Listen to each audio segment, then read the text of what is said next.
अम्मा तुम होश में तो हो, ये क्या कह रही हो? वो मेरे बच्चे की माँ बनने वाली है, मैं इसकी जान कैसे ले सकता हूँ? मुहिब ने गुस्से से अम्मा की तरफ देखा था। वो अपनी मालदार यतीम भतीजी को दौलत के लालच में बहू बनाकर तो लाई थी, मगर अब बेटे का रुझान देखकर इसको रास्ते से हटाने का सोच रही थी। अगले रोज दफ्तर में जब मुहिब को घर से मुलाजमा की कॉल आई तो वो भागता हुआ घर पहुंचा। सामने कफन में जनाजा रखा था। वो रोते हुए जैसे ही आगे बढ़ा, ये देखकर चकरा गया कि इसकी बीवी तो जिंदा सलामत है, मगर मेरा नाम मुहिब है और ये मेरी जिंदगी की वो कहानी है जिसे मैंने किसी को नहीं सुनाया, सिर्फ अपने दिल में छुपाए रखा, क्योंकि अक्सर लोग सच सुनने के काबिल नहीं होते और कभी कभी सच इतना कड़वा होता है कि इसे बयान करना खुद अपनी रूह को जख्मी करने के मुतरादिफ होता है। मेरी घर की कहानी आम घरों जैसी थी, लेकिन हालात कुछ ज्यादा सख्त थे। मेरे वालिद का साया हमारे सरों से बचपन ही से उठ गया था और मैं ही वो वाहिद शख्स रह गया था जिसने इस घर को संभालना था। मेरी माँ एक बहादुर औरत थी, लेकिन वक्त ने इसकी कमर झुका दी थी।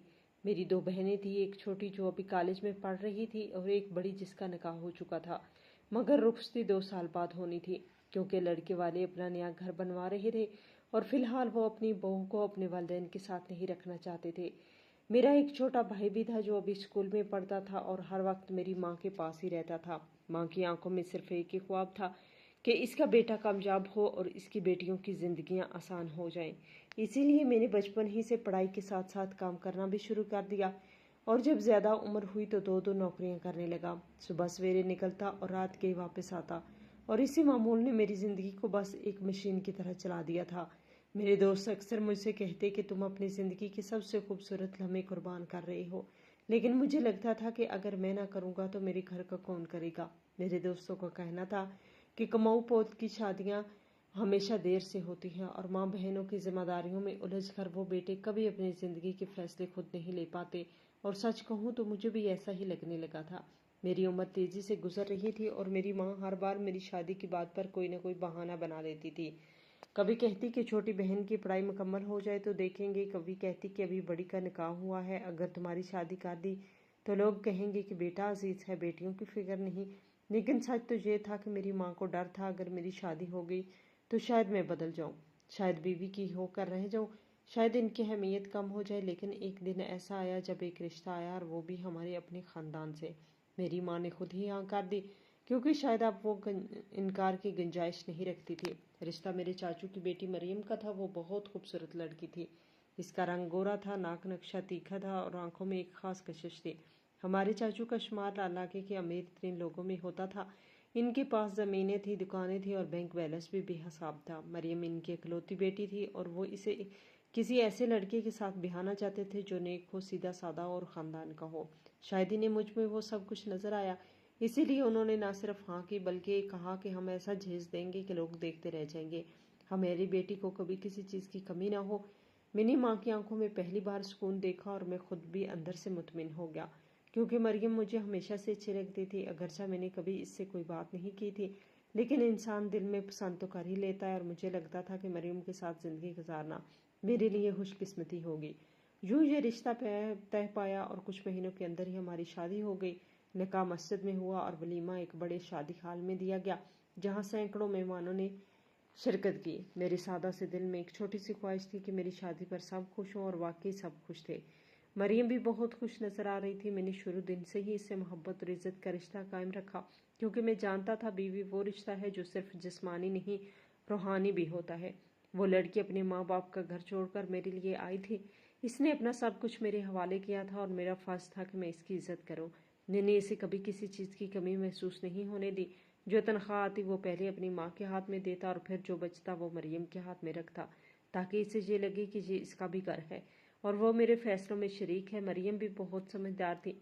इसने कभी किसी चीज की जिद नहीं की, बल्कि खुद ही माँ की खिदमत में लगी रहती, छोटी बहन के नोट्स तैयार करवाती और कभी कभी मेरी माँ के पौंद बाती। मैं ये सब देखता और मेरे दिल में इसके लिए मोहब्बत बढ़ती जाती। जो हमारी शादीशुदा जिंदगी का आगाज हुआ और हर दिन शुक्र से गुजरता रहा। मेरे चाचू बहुत मालदार आदमी थे और इनकी दौलत की चमक इनके लहजे से झलकती थी। इनका चलना फिरना, बात करना, कपड़े पहनना, सब कुछ इनके गुरूर की गवाही देता। वो अपनी जात के में एक अदारा थे। हम इनके लिए एक आम से रिश्तेदार थे जिनसे बात करना या तल्लक रखना इनकी शान के खिलाफ था। लेकिन फिर अचानक ऐसा वक्त आया कि वही चाचू मुझे अपने करीब करने लगे और एक दिन जब मैं इनके ऑफिस में इनके साथ बैठा हुआ था, मुझसे पूछने लगे कि तुम कितने पैसे कमा लेते हो। मैंने बड़े सादा अंदाज में बताया कि 2 नौकरियां करता हूँ और बमुश्किल घर का खर्चा निकालता हूँ। तो वो मुस्कुराए और कहा, बेटा इससे ज़्यादा तो तुम्हें यूं ही दे सकता हूँ। तुम्हें मालूम है मेरी एक बेटी है और इसकी ज़िंदगी के बाद मेरी सारी दौलत के वारिस तुम ही होगे। तुम ही मेरे दामाद हो, तुम ही मेरे काबिल एतमाद साथी हो। इसीलिए मैं ये कारोबार अब तुम्हारे हवाले करना चाहता हूँ ताकि तुम इसे संभालो और आगे लेकर चलो। इनका अंदाज नरम था लेकिन बात बड़ी, क्योंकि मुझे यकीन नहीं आ रहा था वो शख्स जो कभी इज्जत से नहीं देखता था आज अपना सब कुछ मेरे हवाले करने की बात कर रहा है। मैंने ये बात जब माँ को बताई तो मुझे लगा वो खुश हो जाएगी, लेकिन मेरी माँ ने बजाय खुशी के फिक्रमंदी का इजहार किया। कहा कि ये सब कुछ इतनी आसानी से नहीं हो रहा। ये तुझ पे कब्जा करना चाहते हैं। ये दोनों माँ बेटे मिले हुए हैं।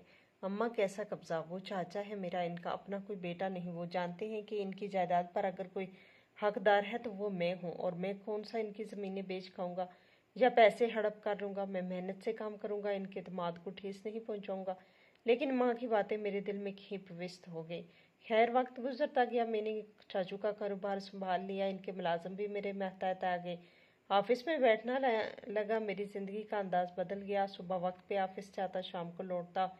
मरियम चाय बनाती, लेकिन हर तब्दीली अपने साथ कुछ नया लाती है और कुछ पुराना खो देती है। हमारी माँ को अब हर बात में शक होने लगा था।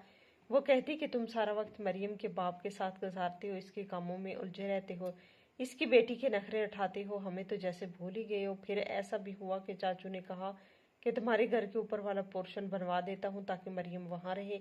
मैंने कहा कि ऐसे भी क्या जल्दी है, सब ठीक तो चल रहा है। उन्होंने कहा कि मेरी बेटी हमेशा अकेली रही है।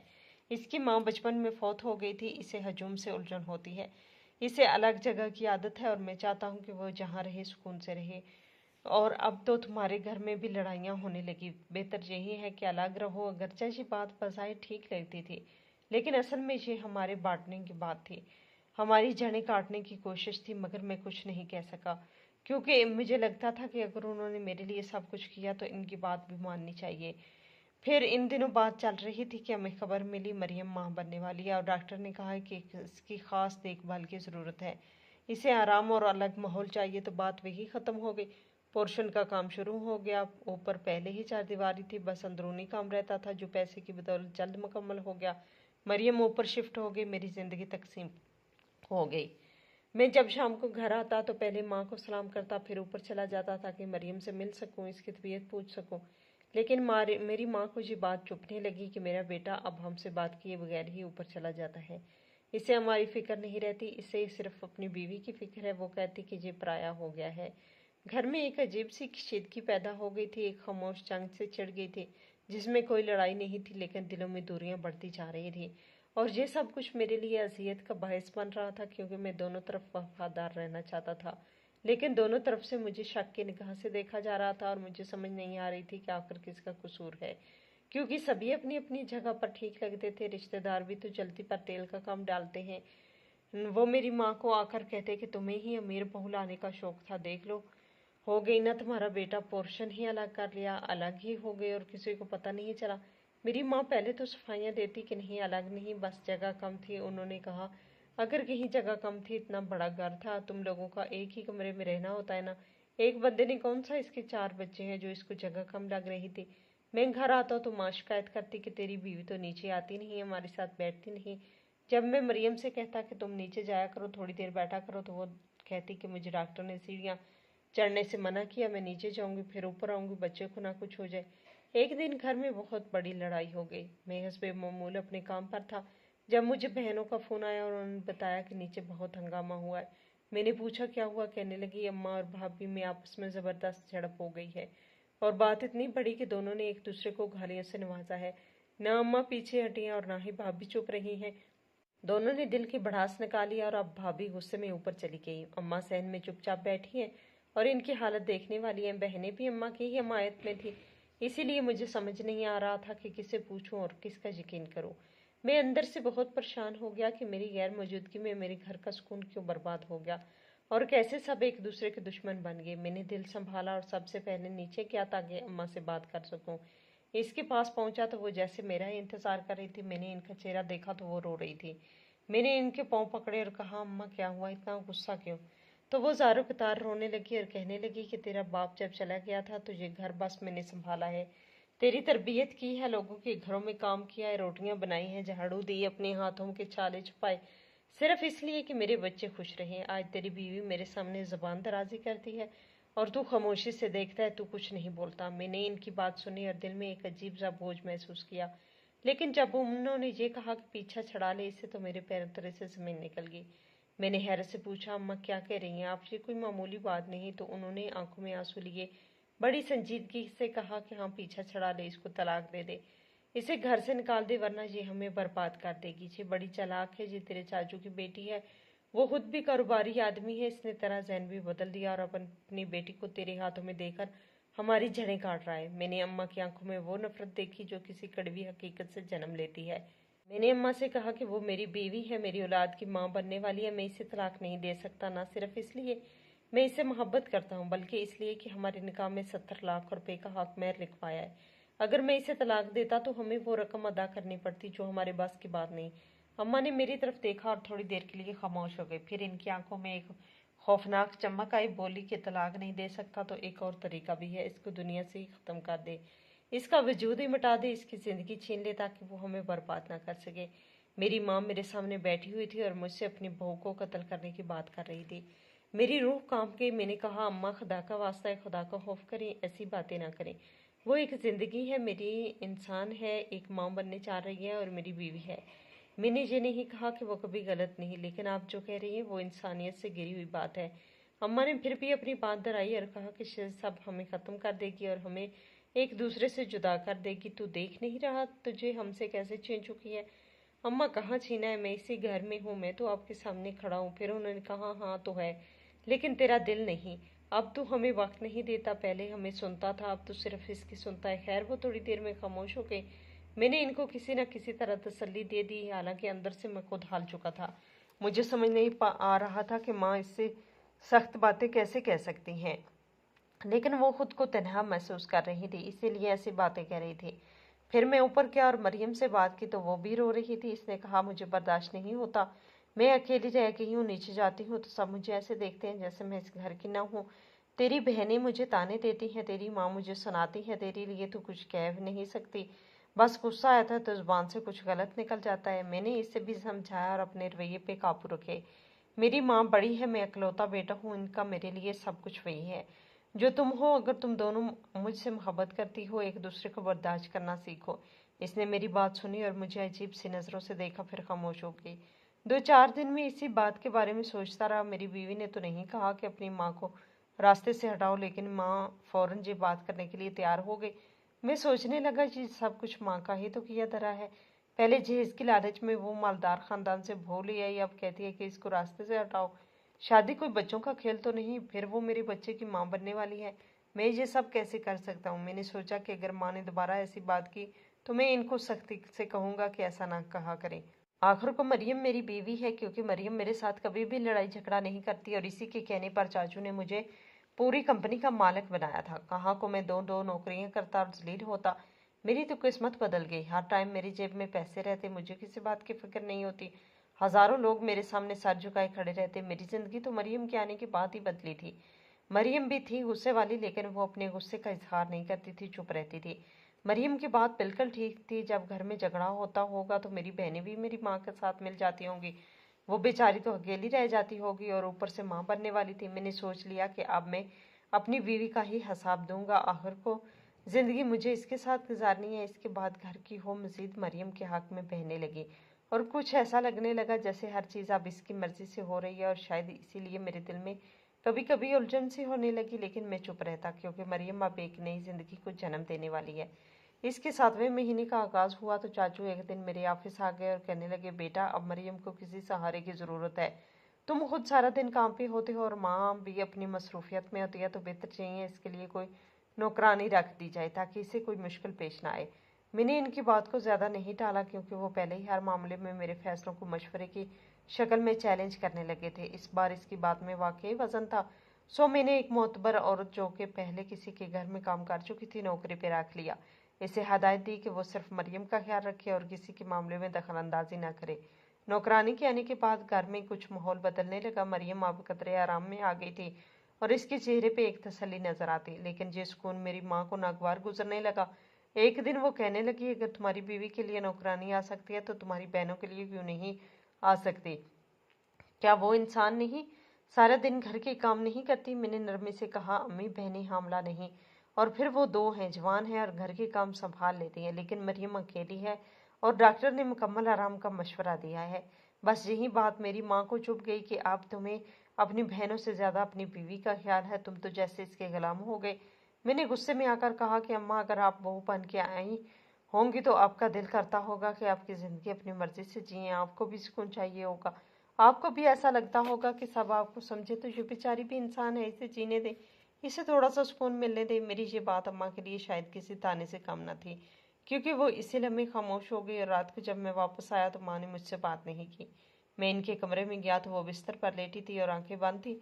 मैंने सलाम किया तो जवाब दिया, लेकिन सर्द मोहरी से। मैं बैठ गया और इनसे माफ़ी मांगने लगा, लेकिन वो कहने लगी कि अब माफ़ी की कोई ज़रूरत नहीं, तुम अपने फैसले खुद कर चुके हो, अब तुम्हें हमारी ज़रूरत भी नहीं, तुम तो बस इसके होके रह गए हो। माँ होना कोई अहमियत नहीं रखता। मैं चुप रहा क्योंकि मेरे पास इनके सवालों का कोई जवाब नहीं था और मैं खुद भी कंफ्यूज था कि मैंने गलत किया जैसे ही, लेकिन जो भी किया अपने हालात के मुताबिक किया। माँ का दिल दिखाना मेरा मकसद नहीं था, लेकिन कुछ बातें ऐसी भी होती हैं जो बेइरादा होकर भी जख्म दे जाती हैं। ऑफिस में मेरा एक दोस्त था जिससे कभी कभार दिल की बात कर लेता। इस दिन मैं बहुत परेशान था। वो करीब आया और कहने लगा, आजकल कुछ बदला सा लग रहा है, चुप हो, तुम्हारी आंखों में परेशानी नजर आती है। मैंने कहा कि घर के हालात ऐसे हो गए हैं कि समझ नहीं आता क्या करूं, कौन ठीक है और कौन गलत। तो वो बोला, यार मैं भी तुम्हें एक बात सुनाता हूँ, शायद तुम्हें कुछ समझ आ जाए या कम अज कम तुम अपने दिल का बोझ हल्का कर सको। इससे कहना शुरू किया कि हमारे मोहल्ले में एक औरत थी, सास थी, इसका बेटा बाहर कमाता था और इसकी बीवी हामला थी, लेकिन इस सास ने इस बेचारी के साथ ऐसा जुल्म किया कि सुनकर रोंगटे खड़े हो जाते हैं। वो इसे मारती, सताती, इस पर इल्जाम लगाती। आखिरकार इसका नतीजा ये निकला कि वो बेचारी माँ बनने से पहले ही दुनिया से चली गई। बेटा जब वापस आया तो इसके साथ में कफन था। इसके दोस्त की बातें सुनकर मेरे दिल में अजीब सी घुटन होने लगी। मैंने कहा, यार ऐसी बातें ना सुनाओ, मैं खुद ही पहले टूटा हुआ हूँ। कहने लगा, यार आजकल की जो कुछ सासें होती हैं ना, इनके अंदर सब्र और बर्दाश्त का मादा ही नहीं होता। इन्हें लगता है कि बेटे के साथ आने वाली औरत इनकी दुश्मन है, जबकि वो तो सब कुछ छोड़ के आई होती है, लेकिन फिर भी वो बेचारी कभी खुश नहीं रहती। ये बातें अभी मेरे जहन में गूंज रही थी कि अचानक मेरे फोन की घंटी बजी। स्क्रीन पर देखा तो नौकरानी का नंबर था। मैंने फौरन फोन उठाया तो वो रो रही थी और लरजती आवाज में बस इतना बोली, यहाँ किसी की वफात हो गई, आप फौरन घर पहुंचे। मेरे तो होश उड़ गए। मैंने फोन बंद किया, दीवानों की तरह ऑफिस से भागा। जब घर पहुंचा तो अंदर दाखिल होते ही सामने सफेद चादर में लिपटी हुई एक मैयत पड़ी थी और इसके इर्द गिर्द बहनें ज़ारों कतार रो रही थी। मैंने नजरें दौड़ाई तो हर तरफ मरियम को तलाश किया, लेकिन वो कहीं नजर नहीं आ रही थी। मेरे दिल में एक खौफनाक ख्याल आया, क्योंकि मुझे माँ की वो बात याद आ गई जब उन्होंने कहा था, मरियम को दुनिया से खत्म कर दो। मेरा दम घुटने लगा, मेरा दिल धड़कना बंद हो गया। मैं समझा शायद माँ ने वही किया जो इनके दिल में था और मेरी हामला बीवी अब इस दुनिया में नहीं रही। मैं मैयत के करीब गया और जैसे ही इसके चेहरे से कपड़ा हटा, मेरा दिल जैसे रुक गया, मेरे कदमों से नीचे जमीन निकल गई, क्योंकि वो मैयत मेरी माँ की थी। मैं फूट फूट के रोने लगा, मेरी चीखें निकल गई। मैं जमीन पर बैठकर माँ के पाँव से लिपट गया और रोता रहा। रोते रोते मुझे होश नहीं रहा। जब मुझे होश आया तो सबने मुझे तसल्ली दे रहे थे। मैंने पूछा, माँ को क्या हुआ? तो बहनें कहने लगी, हमें खुद भी कुछ नहीं पता। अचानक ऊपर वाली मंजिल से नीचे लॉन्च में आई और जोरदार आवाज के साथ गिरी। हम भाग कर आए तो वो बेहोश थी और भाभी इस वक्त ऊपर नहीं थी। नौकरानी ऊपर गई तो वहां कोई नहीं था। फिर हमने आपको फोन किया, शायद हमारे साथ कोई हादसा हो गया था, या शायद ये सब नसीब में लिखा था। जिस औरत ने हमें जन्म दिया, इसे आखिरी बार हमने परेशान करके देखा और फिर वो इस दुनिया से चली गई। मेरे दिल में एक कांटा सा चुभ गया। माँ से आखिरी बात भी झगड़े की थी और कोई अच्छी बात भी नहीं थी, और यही खलश हमेशा के लिए दिल में रह गई। अम्मा को खुद गुस्ल दिया, खुद कफन पहनाया और खुद कब्र में उतारा। दिल ही दिल में माफी मांगता रहा और खुदा से दुआ करता रहा कि मेरी माँ को बख्श दे। शाम तक कब्र मिली तो फोन आया कि बेटा पैदा हुआ है। मरियम को अचानक शदीद दर्द हुआ और चाचू इसे अस्पताल ले गए। वहां जाकर मैंने अपने बेटे को पहली बार गोद में उठा लिया। छोटे छोटे हाथ पांव मेरी उंगलियां पकड़ने लगा। मेरे दिल में अम्मा की जुदाई का बोझ कुछ लम्हों के लिए हल्का हो गया। मरियम भी वहीं थी। इसके चेहरे पे दर्द था, लेकिन आंखों में सुकून भी था। मैंने इससे पूछा, तुम्हें अचानक दर्द कैसे शुरू हुआ? तो वो बोली, मुझे खुद भी समझ नहीं आया। अभी तो महीना बाकी था, लेकिन अचानक पेट में दर्द उठा और सब कुछ वक्त से पहले हो गया। لیکن شکر ہے بچہ صحت مند ہے، مجھے کوئی خاص تکلیف نہیں۔ میں نے اس کے سر پر ہاتھ رکھا اور دل ہی دل میں شکر ادا کیا کہ میرا بیٹا صحیح سلامت تھا۔ مریم 3-4 دن بعد اسپتال سے گھر واپس آ گئی۔ اس کا آپریشن ہوا تھا، اسی لیے اوپر سیڑھیاں چڑھنا ان کے لیے ممکن نہیں تھا۔ میں نے خود فیصلہ کیا کہ وہ نیچے والے کمرے میں ہی رہے گی۔ میری بہنوں نے بھی اس موقع پہ بڑا اچھا ساتھ دیا اور دل سے مریم کا خیال رکھا۔ ہر وقت اس کے آس پاس رہتی، اسے دوائیں دیتی، کھانا پکاتی، بچے کو سنبھالتی اور ماحول کو بہتر بنانے کی کوشش کرتی۔ میری ماں کی وفات کے بعد گھر میں ایک خاموشی چھا گئی، لیکن وقت کے ساتھ سب کچھ معمول پہ آ گیا۔ بڑی بہن کی رخصتی کا وقت آ گیا، سب نے مل کر اس کی شادی کو سادگی سے مکمل کیا۔ وہ اپنے سسرال چلے گی۔ کچھ عرصے بعد چھوٹی بہن کی منگنی بھی وہیں کر دی گئی جہاں بڑی بہن کی شادی ہوئی۔ 6 ماہ بعد اس کی رخصتی ہو گئی۔ یوں میرے گھر سے دونوں بہنیں رخصت ہو گئی اور گھر کا ماحول مزید بھی تبدیل ہو گیا۔ چھوٹا بھائی تعلیم کے سلسلے میں آگے پڑھنا چاہتا تھا۔ چونکہ میری مالی حالت اب کافی بہتر ہو چکی تھی تو میں نے اس کی خواہش پوری کرنے کا فیصلہ کیا اور اسے باہر کے ملک بھجوا دیا تاکہ وہاں جا کر پڑھائی کرے اور اپنی زندگی میں کچھ حاصل کرے۔ یوں گھر میں اب صرف میں اور مریم میرا بیٹا باقی رہ گئے تھے اور 1-2 نوکر جو گھر کے کاموں میں مدد کرتے تھے۔ ایک دن ایسا ہوا کہ میں معمول سے ذرا جلدی آفس سے گھر آ گیا۔ جیسے ہی گھر کے دروازے کے اندر داخل ہوا تو سننے میں آیا کہ ڈرائنگ روم میں کوئی بات چیت ہو رہی ہے۔ میں آہستہ آہستہ چلتا ہوا قریب آیا تو اندر مریم اور چاچو کی آوازیں سنائی دی۔ دونوں باتوں میں مصروف تھے اور ان کو پتہ نہیں چلا کہ میں آ گیا ہوں۔ چاچو کہہ رہے تھے کہ اب تو تمہیں خوش ہونا چاہیے کیونکہ پورے گھر پر تمہارا راج ہے، نہ ساس رہی، نہ نندے، نہ دیور، اب صرف تم ہو، تمہارا شوہر اور نوکر بھی تمہارے حکم پہ ہیں، اب تو بس تمہیں مزے ہی مزے ہیں۔ تو مریم ہنستے ہوئے کہنے لگی کہ ہاں اللہ کا شکر ہے، اگر میں آپ کی بات نہ مانتی تو کبھی ان سب سے جان نہ چھڑا پاتی۔ اب مجھے سکون ملا ہے۔ میں نے یہ الفاظ سنے تو میرے دل میں ایک عجیب سا طوفان اٹھا، میرے قدم وہیں جم گئے جیسے زمین مجھے کھا گئی۔ میں نے سوچا کیا یہ سب کچھ پہلے سے طے شدہ تھا؟ کیا مریم نے واقعی میں سے جان چھڑانے کے لیے یہ سب کیا؟ یہ صرف اتفاق تھا؟ میں اندر گیا، سلام کیا، ایسے ظاہر کیا جیسے مجھے کچھ علم ہی نہ ہو۔ میں نے مریم کے چہرے کو غور سے دیکھا لیکن اس کے تاثرات بالکل نارمل تھے۔ میرے دل میں شک کا ایک کانٹا پیوست ہو چکا تھا جو ہر لمحہ مجھے چبھتا رہتا تھا اور میری روح کو تکلیف دیتا۔ کبھی کبھی دل میں سوال اٹھتا کہ کہیں وہ سچ تو نہیں جو میری ماں نے کہا تھا؟ کیا واقعی مریم نے میری ماں کو دھکا دیا تھا؟ کیا وہ واقعی اوپر سے نیچے لانچ میں گرنے کا کوئی حادثہ نہیں بلکہ سوچا سمجھا عمل تھا؟ پھر میں خود کو سمجھاتا کہ ڈاکٹر نے کہا تھا مریم کو جلدی درد شروع ہو گیا تھا اس لیے وہ گھر سے چلی گئی، لیکن میرے دل کا ایک گوشہ ماننے کو تیار نہیں ہوتا۔ میں ہر رات سوتے ہوئے یہ سوچتا کیا یہ سب محض اتفاق تھا یا قسمت کا کوئی فیصلہ یا کوئی مکروہ سازش؟ لیکن حقیقت یہ ہے کہ میں آج تک کسی نتیجے پہ نہیں پہنچ سکا۔ یہ صرف جانتا ہوں کہ مریم میرے ساتھ مخلص ہے، وہ میرا دھیان رکھتی ہے، میرے بیٹے کا بھرپور دھیان رکھتی ہے، ہر خوشی میں میرے ساتھ ہوتی ہے، ہر دکھ میں میرے قریب ہوتی ہے، مجھے عزت دیتی ہے، میری بات سنتی ہے، مجھے وہ سب کچھ دیتی ہے جو ایک اچھا شریک حیات دیتا ہے۔ لیکن میرے دل میں ایک کونے میں میری ماں کی وہ آخری باتیں، وہ بے سکون موت، وہ سوال جو میں نے کبھی کسی سے نہ پوچھے، سب آج بھی زندہ ہیں۔ آپ لوگ جو کہانی سن رہے ہیں، کیا آپ مجھے بتا سکتے ہیں کہ میری ماں کی موت کے پیچھے کیا حقیقت تھی؟ کیا واقعی وہ ایک حادثہ تھا یا اس کے پیچھے میری بیوی کا کوئی کردار تھا؟ ہماری آج کی یہ کہانی آپ کو کیسی لگی؟ کمنٹ باکس میں اپنی رائے کا اظہار ضرور کریں اور مزید اس طرح کی ویڈیو سننے کے لیے ہماری ویڈیو